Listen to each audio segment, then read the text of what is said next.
Well, living in the north, there is one thing that can make these cold winters bearable. It's the beauty that it brings. Take a look at what our freezing temperatures have done to Niagara Falls. As the water goes over the falls, large ice boulders form at the bottom.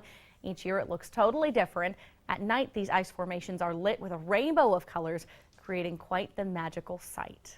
Pretty amazing, and it's probably going to take quite a while for that to thaw off. It feels like we are a long way away from spring, Don, even though it's only a couple weeks. I got to tell you, as pretty as that may be, I have seen more than my share of snow and ice so far this winter.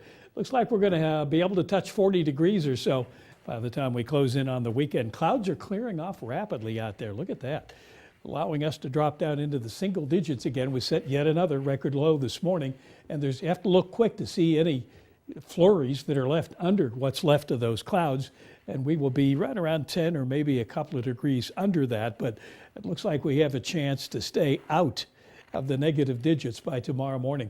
Watch what happens as we roll through the next 24 hours. You see the temperatures drop back and then rise again as we head into tomorrow, but you don't see any of that blue coloring that denotes some snowfall. Here's some neighborhood temperatures other than that 21 degrees up at Cleveland Hopkins Airport.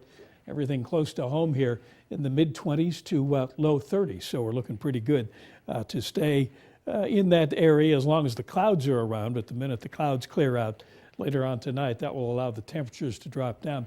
Did 26 officially up at the airport today. Inside our 3-degree allowance, 24 our guaranteed high from last night.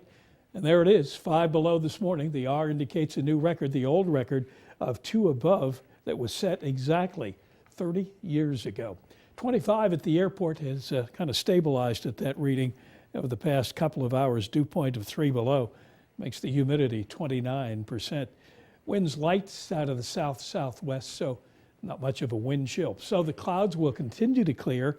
If we don't get rid of all of them, we get rid of enough of them to allow the temperatures to drop down to under 10 by daybreak tomorrow. 28 tomorrow, some sun around in the morning before the clouds begin to increase.